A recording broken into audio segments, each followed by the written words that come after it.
Bien, saludos como siempre a todas aquellas personas que nos escuchan, nos ven a través de este programa Criterio y Justicia con Ariel. Un programa que se está convirtiendo en tendencia por el enfoque, el contenido que tiene y la importancia que amerita para la población barahonera, para la región sur y el país. Saludos nuevamente. Aquí, como siempre, tenemos el staff completo en el día de hoy. Está Gilbert Ronaldo Matos y está también Carlos Javier Medina. Saludos a ambos. Gilbert. Buenas Saludos. tardes a todas esas personas que nos siguen a través de los diferentes medios sociales, tanto en Instagram, YouTube, Instagram y TikTok, que es nuestra nueva red social. Y más aún a los estudiantes de derechos que se han unido a nosotros y ya somos más de 600 suscriptores en nuestro canal. Recordándoles siempre compartir, suscribirse y darle like a nuestro contenido. Carlos Javier, un día de mucho trabajo hoy. Saludos, hermano. Saludos a todas esas personas que nos siguen a través de los medios. Somos tendencia. Estamos creando una cultura de cero impunidad realmente con relación a la administración de fondos. Bien, la población merece un trato, ¿verdad? Digno con el manejo de los recursos del Estado, y no solo con eso, sino el compromiso social que se ha asumido en todo esto. Criterio y Justicia es un programa que está abierto para la población en sentido general, además de la comunidad jurídica también, hermano. Claro que sí. Miren, hay un tema que vamos a debatir en el día de hoy. Vamos a tomar unos minutos para hacer un debate técnico sobre lo ocurrido en la noche del 14, ¿verdad, Gilbert? Martes. Que 14. Fue cuando se dio la noticia de aquel crimen que dejó a la población de Barahona consternada, que es la muerte, el asesinato del policía Ángelo Medina, en circunstancias que, aunque hay 3 personas detenidas, no están claras. Son circunstancias muy dudosas. No están claras, Javier. Circunstancias muy oscuras. Sí. Y por lo que nosotros vemos, la oscuridad va a continuar. Bueno, una vez, yo recuerdo, Gilbert, que yo le hacía a ustedes un comentario y le decía, cuando ocurrió la muerte del joven de la cafetería de Fidel, ¿ustedes se acuerdan? Sí, un jovencito muy aparente, sí, él, y estudioso. Que lo asesinaron allí. Producto de las circunstancias que rodearon el hecho y la actuación propia de la autoridad. Habíamos dicho en ese momento que en poco tiempo veremos los imputados que se apresaron en la calle. Y que ese caso iba a quedar impune. Y así fue el resultado. Y así fue. A los 3 meses, Javier, población en sentido general, hubo un archivo, me parece que provisional del caso, por falta de medios de prueba.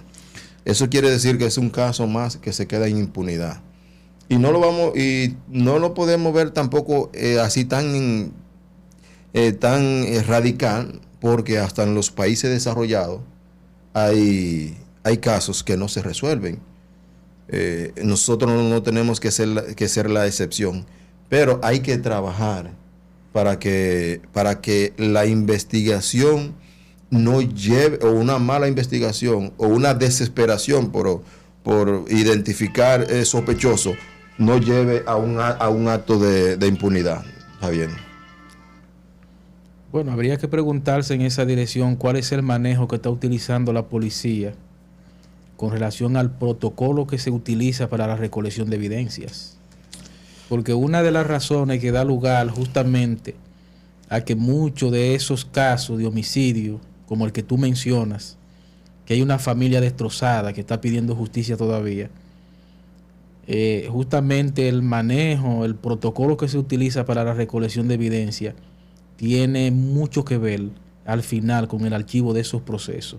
Que al final sí. La sociedad quizá lo interpreta como una cuestión de impunidad, mas sin embargo no saben que por el mal manejo que tienen para recolección de evidencia, para cuestiones que tienen que ver con investigación, terminan en ese caso.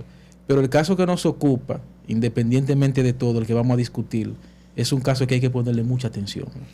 Miren, y también comentábamos esta parte. Cuando las investigaciones se llevan a cabo bajo una presión mediática, bajo una presión de presentar sospechosos y evidencia la carrera. y evidencia la carrera, Claro, obviamente se cometen atropellos y abusos.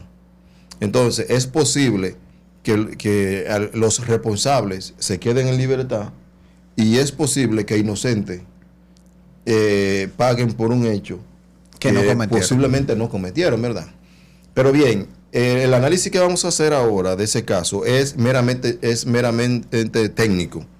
Con esto queremos decir que no queremos que ni la policía se sienta mal, ni los familiares del policía que necesitan justicia, exigen justicia y la justicia tiene que responder, pero con una investigación que lleve a los verdaderos responsables. No estamos diciendo que los muchachos que están detenidos sean culpables e inocentes tampoco. No. Pero vamos a ver el manejo técnico que se le ha dado a este caso desde que se conoció la noticia del crimen. Que valga la aclaración, Ariel, antes de nosotros adentrarnos a conocer del tema, nosotros no somos abogados. De ninguna de las partes. De ninguna de las partes. De ninguna de las partes. Esta es una cuestión eminentemente académica, donde vamos a tratarlo un punto técnico, para que mañana quizás no se interprete de que como somos un equipo de profesionales del derecho, pudiéramos tener algún tema interesado en esa Hay dos puntos que vamos a analizar ahora. Y lo tengo aquí escrito. Son 7 puntos que vamos a analizar de manera breve para hacerlo de manera cronológica y organizada. Lo primero que se vendió, o la primera noticia que se dio en Barahona, no oficial, fue que 2 policías, habían sido asesinados. Eso fue de lo primero que se dijo. Sí, esa fue la primera información. A través de todos los medios digitales Sí. exponían que 2 personas habían fallecido, Sí, que 2 en policías WhatsApp, la habían llamada. perdido la vida. Incluso las 2 primeras personas que me llamaron, inmediatamente ocurrió el hecho, que por cierto hay uno que es abogado, ex oficial del Departamento de Investigaciones Criminales de la Policía, y otro que es un chofer. Me dijeron, hay un policía muerto y otro gravemente herido. ¿Cómo tú sabes eso? Bueno, se acaban de llevar uno al hospital que está muerto y el otro lo subieron en una guagua y se lo llevaron también. Pero ¿qué resulta después? Que el segundo policía, que no está herido, que era el compañero del que falleció, realmente él no estaba herido. Él entró como en un shock. No sé si fue que se desmayó o cayó, no sé. Y se lo llevaron y todo el mundo entendió que estaba herido. Ahora, si ese policía entró en shock, Ante una situación de esa ante una magnitud. situación como esa, y se confirmó que hubo muchos disparos y que la policía disparó, los compañeros, que ellos eran 4. Si ese policía entró en shock, en un estado de pérdida de control, existe la posibilidad, no estamos diciendo que pasó, existe la posibilidad de que algún disparo, como dicen en la guerra, cayó por fuego amigo. Fue. Exacto. Pudiera existir la posibilidad de que se lo hubiera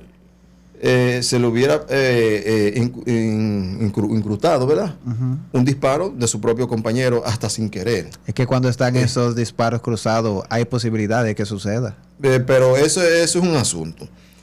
El otro punto que vamos a analizar también, o que ya estamos analizando, es que según las informaciones que hemos recibido y nos la confirmaron oficiales de investigaciones, que vamos a reservarnos el nombre, Por prudencia. y también de la policía preventiva, que el equipo que estaba en Río Chir, porque eso ocurrió en Río Chir, supuestamente pertenecen al team de Camboya. Es la ruta de la policía que recorre las calles del sector Camboya. Que están asignadas al área de Directamente Camboya. a ese sector. Y el hecho ocurre en Río Chir, 5 barrios O después. sea, ¿cuántos kilómetros hay? Son tienen que haber por lo menos, qué sé yo, 4 kilómetros, 5. Más de 5 kilómetros de Entre aquí a Río Camboya y Chir. Río Chir. Pero yo te voy a hacer una pregunta, Ariel. Mira. Y yo pienso que la persona más indicada para contestarle eres tú. ¿Por qué lo pienso así? Porque tú duraste mucho tiempo siendo procurador fiscal de Barahona. Y creo, si no me equivoco, que tú tienes una amplia experiencia en labores investigativas. Bueno, Entonces, yo te pregunto, la pregunta es para concluir el tema. 4 policías que pertenecen al team de Camboya lo encuentran a varios kilómetros de ese barrio, a deshora de la noche. Sale un policía muerto en circunstancias que todavía no han podido ser esclarecidas. ¿Qué hacían en ese lugar? Bueno, ¿qué hacía en ese lugar? Tendría que ser una versión oficial de la policía, porque nosotros no estamos investigando. Ahora, lo que nosotros conocemos es que ninguna patrulla que tiene un sector asignado puede salir de ese sector sin la autorización de sus supervisores, sin comunicarlo, de sus superiores inmediatos. Ahora, esa área de Río Chir, toda esa zona, tiene un team, tiene su policía y está bajo responsabilidad de un grupo de policía. Si se necesita algún apoyo policial, obviamente hay que recorrer a ese... Se solicita. A ese team que le corresponde a la zona. Y si la situación se sale de control, entonces todas las unidades pueden intervenir, pero con autorización de los supervisores, de los jefes. Pero si yo mal no recuerdo, en la nota informativa que sale en principio, cuando se le informa a la ciudadanía del hecho caliente que ocurrió en ese momento, yo no recuerdo que las autoridades policiales en este caso hayan escrito en esa nota informativa de que esos policías estaban ahí por un llamado. Es que no lo van a hacer. No, es que no. Pero debieron haberlo aclarado. Es que no lo van a hacer. Haberlo aclarado porque es que la sociedad Barahona es un pueblo que tiene un conocimiento. Y lo primero que se están preguntando los barahoneros, y nosotros no estamos presumiendo nada. Pero lo primero que se está preguntando la sociedad es ¿qué hacían personas que pertenecían al team de Camboya en ese lugar? Entonces se supone que la policía ya al día de hoy debió haber dado una nota de prensa estableciendo, miren, esas personas se encontraban en ese lugar porque la policía los llamó para que les sirviera de apoyo a tal patrulla. Mira, porque entonces deja una duda razonable. Esa duda se va a quedar y no lo van a aclarar porque eso podría verse se pondría en cuestionamiento el control de la policía sobre sus efectivos en el ejercicio de sus funciones y en las responsabilidades que tienen en sus diferentes áreas. Yo lo que sí es que eso podría ser parte de una investigación interna con consecuencia disciplinaria, pero tampoco van a afirmar eso, ese rumor no lo van a afirmar si es cierto, porque para ello empañaría, estoy pensando como si fueran ellos, pondría duda hasta en los resultados de la investigación. Esperemos que ese punto se aclare, ¿verdad? Claro que sí. Bien. Hay otro punto que estamos analizando, que es el manejo de la escena del crimen. Mi impresión es que hubo quizá un mal manejo de la escena del crimen, basado en el hecho de que al otro día, como en horas de las 10 de la mañana más o menos, un equipo del Departamento de Investigaciones Criminales se presentó al lugar a hacer un levantamiento para buscar armas de fuego, casquillo y todo eso. Lo primero que observamos es que el área no estaba acordonada, no había un perímetro fijo. Se comenzó a buscar en todos los montes, en el bosque, en todo eso, que es muy amplio, y no tenían ni siquiera herramientas básicas como detectores de metales y cosas así. Era con palo y quitando mata para ver si encontraban algo. E incluso estaban dehiervando con machetes a ver si encontraban casquillos. Mira, cuando iniciamos el comentario, que Gilbert abordó el tema del joven que mataron recientemente. Sí, en la cafetería de Fidel. El proceso lo archivaron justamente y tocamos ese punto, de que el protocolo para el manejo de la escena del crimen y la recolección de evidencia, ¿dónde está? Porque ese video que circuló en los medios de comunicación, donde habían un grupo de policía con las señales del DICRIM vestido de negro, con un machete en las manos, dándole machetazo a la hierba, Para encontrar los casquillos. para buscar un casquillo, y como dice Ariel, sin una escena acordonada y sin el más mínimo protocolo para recolectar ese tipo de evidencia. ¿A dónde vamos a llegar? Tú sabes qué puede pasar. Si tú tienes un machete y con un machete tú estás chapeando, cortando, abriéndote paso, lo que sea. Vamos a suponer que haya un casquillo que sea la evidencia que te vaya a resolver un caso, por Suponemos ejemplo. que sí. Y tú con ese machete, coincidencia de la vida, Le da el casquillo. le da sin al que- casquillo sin querer, La cera lo al casquillo. mitula, Lo motila. lo daña y todo eso. Ya se evidencia. El estriaje del casquillo se pierde y no se puede Muchas identificar cosas pueden pasar, ni siquiera pero qué bien. tipo de arma se utilizó. El asunto es que se perdió, o se puede entender que se perdió el control de la escena, porque después que ocurre el hecho, que llevan los policías, el policía herido y todo eso, desde ese momento hacia el otro día a las 10 más o menos de la mañana, que fueron los policías, los investigadores, se perdió el control de esa escena. Claro. Si los delincuentes que cometieron ese hecho Son astutos. dejaron abandonado algún arma de fuego escondida producto de la separación ocurriendo, aprovecharon la hora de la madrugada para ir a buscarla y llevársela. Exacto. Eso es entendible, Se pueden llevar la arma de Eso- fuego, se pueden llevar los casquillos. porque ni siquiera pusieron un perímetro y ejercieron control sobre esa zona hasta el otro día que vaya la... Eso es una debilidad que puede llevar a consecuencias jurídicas en un proceso. Hay otro punto para ir avanzando, compañeros abogados. Apresamiento de los imputados. ¿Cómo? ¿Cuándo? ¿Y dónde? ¿Y dónde? Y el tratamiento que se le dio al imputado en el momento de la investigación, desde su apresamiento hasta el día de hoy. ¿Cómo lo apresan a los Miren, imputados? Lo primero que vamos a decir es que la policía tiene que escuchar el sentir de la población y el Ministerio Público también tiene que abrir los ojos con el rumbo que lleva la investigación, porque si no se pudiera cometer errores que lleven inocentes a la cárcel y culpables a la calle. Y no estamos diciendo que nadie es culpable ni inocente aquí. Estamos haciendo Aclarando. el análisis. Miren, la policía supuestamente apresó 3 jóvenes en flagrante delito. Al otro día. 3 jóvenes. Pero si tú buscas el perfil de esos muchachos que apresaron en la sociedad, coño, es como cuestionante encajarlo.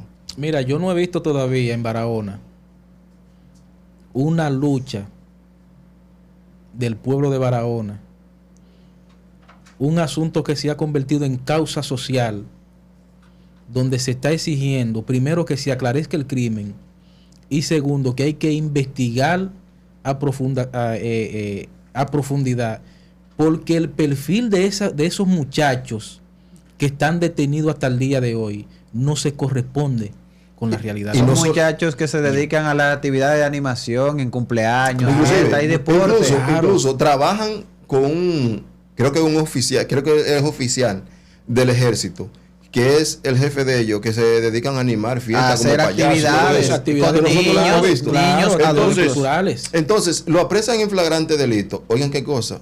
En flagrante delito significa que lo apresan en el momento de cometer el hecho o después de cometer el hecho o inmediatamente después O de cometer inmediatamente el hecho. después de cometer el Fíjense hecho. qué cosa. O durante una persecución, Esos cosa tres- que no esos sucedió. 3 muchachos no le encontraron ninguna evidencia arriba, arma de fuego, casquillo, nada que se pueda presumir que ellos hayan participado en el asesinato de ese muchacho.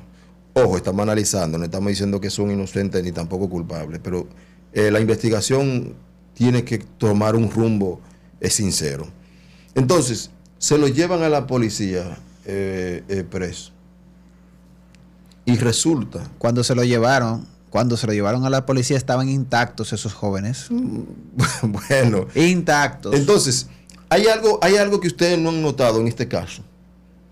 En esos hechos así, la policía siempre da una rueda de prensa o da una nota de prensa estableciendo, oigan qué cosa, estableciendo quiénes son los imputados, el hallazgo que se hizo y la versión de los imputados.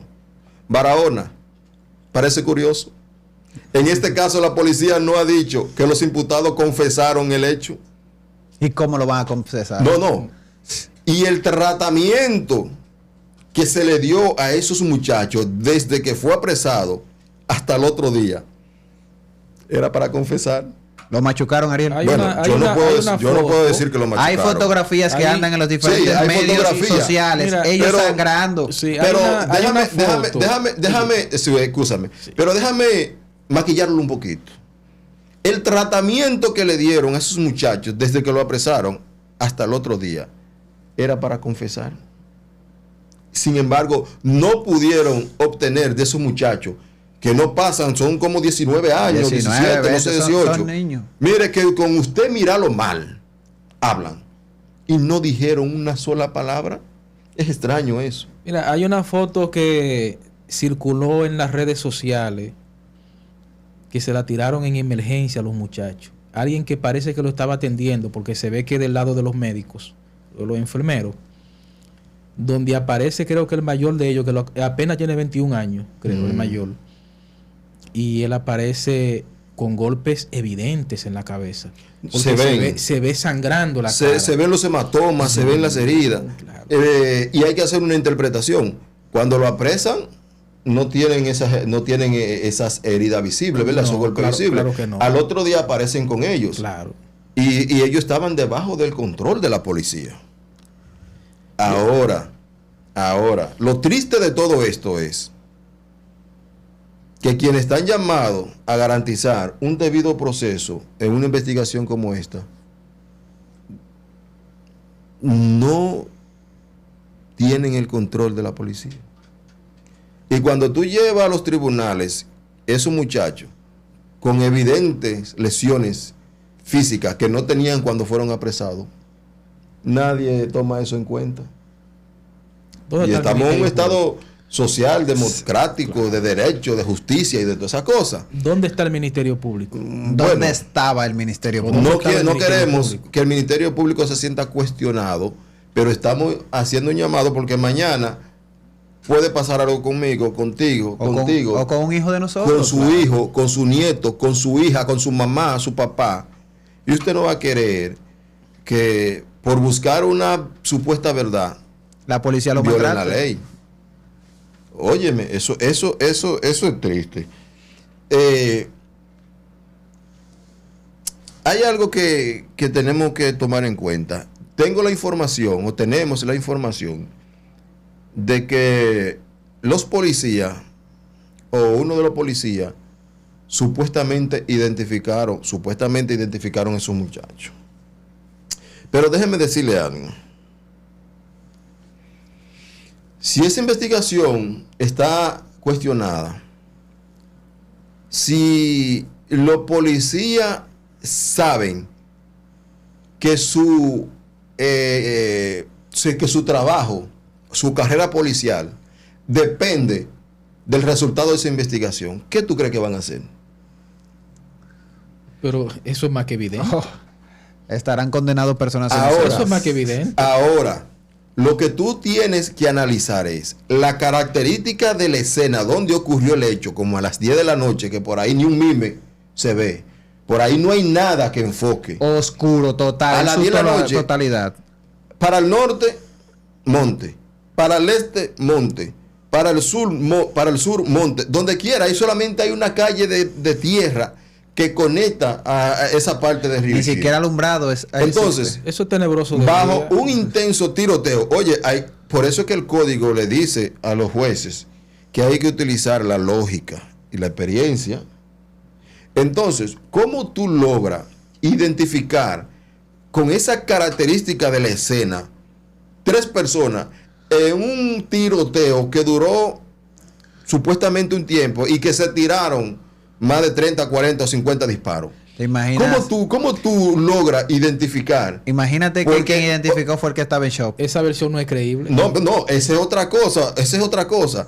Uno de los que identifica es aquel que entró en shock y que tuvieron que subirlo a un vehículo para llevarlo al hospital porque se entendía que estaba herido. Que no podía moverse, Mira, asustado en su totalidad. Mira, oye lo que te voy a decir. La policía está buscando un chivo expiatorio. Y nosotros no estamos defendiendo a esos muchachos.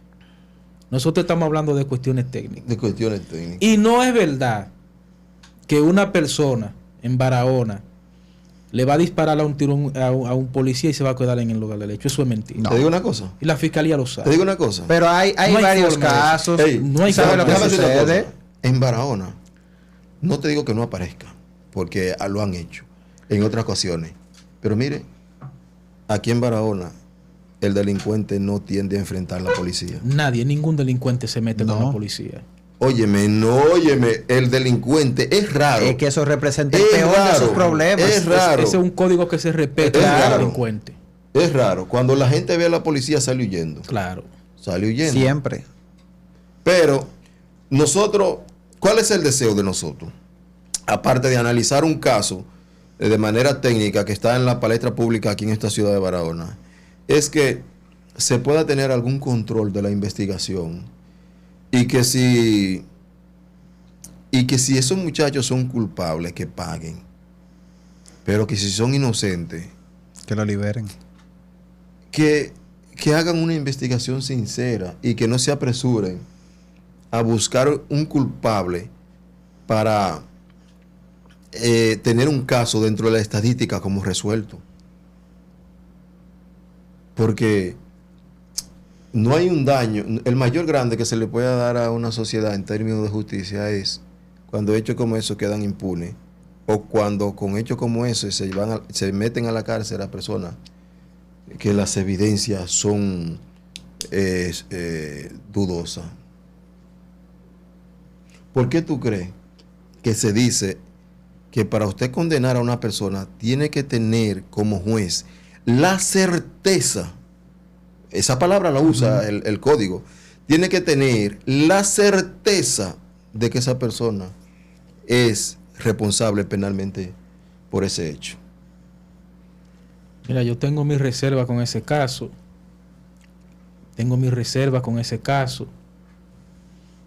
Ese caso todavía en los medios de comunicación está oscuro.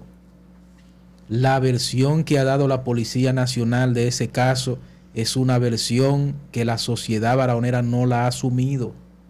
No la ha asumido. Y no la ha asumido justamente por la circunstancia, primero, en cómo ocurren los hechos. Y segundo, partiendo de las personas que figuran ahí como imputados. Bueno.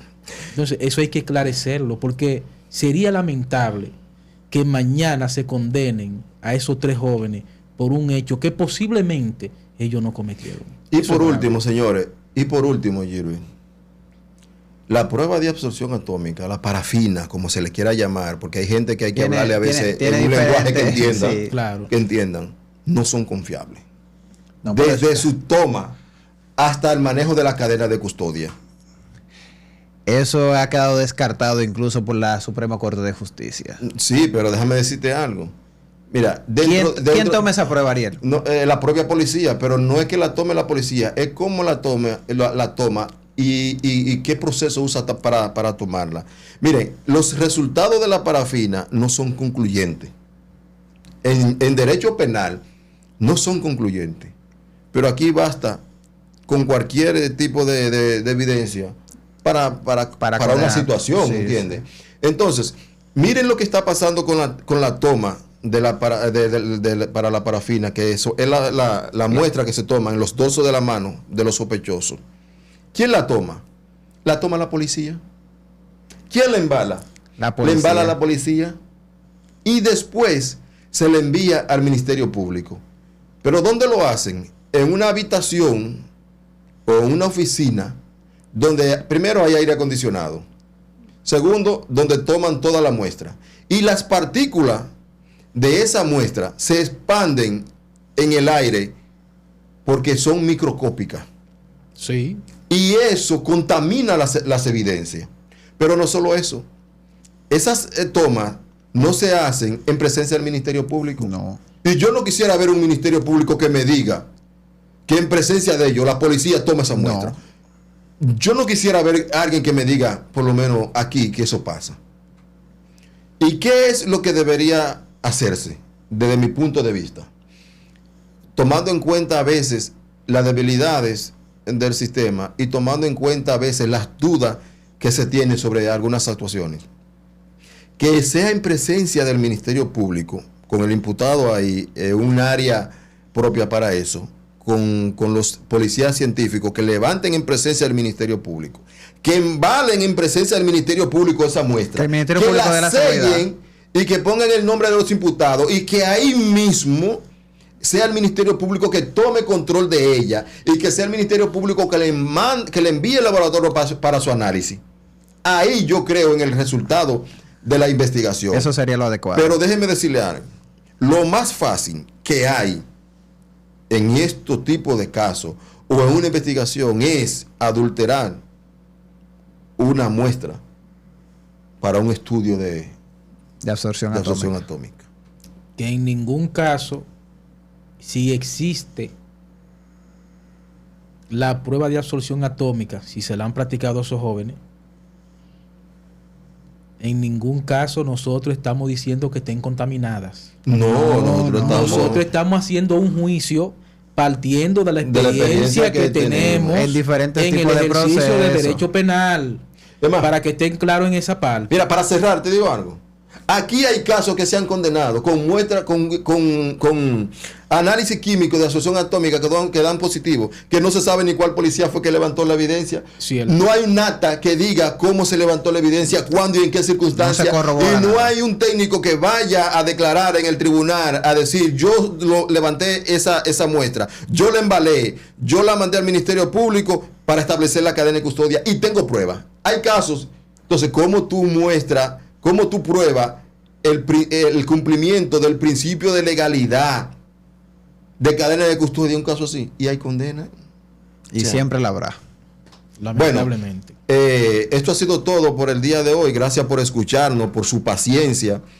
Gracias por ser seguidores leales. Le vamos a pedir que compartan los videos, que comenten, que nos propongan temas, como ya nos propusieron uno de los estudiantes de Derecho, un debate, porque ellos están recibiendo una formación en las universidades y cuando van a los tribunales ven otra cosa. Así mismo me lo escribieron. Son cuestiones muy diferentes. En la práctica. Gracias por todo, Gilbert, Javier.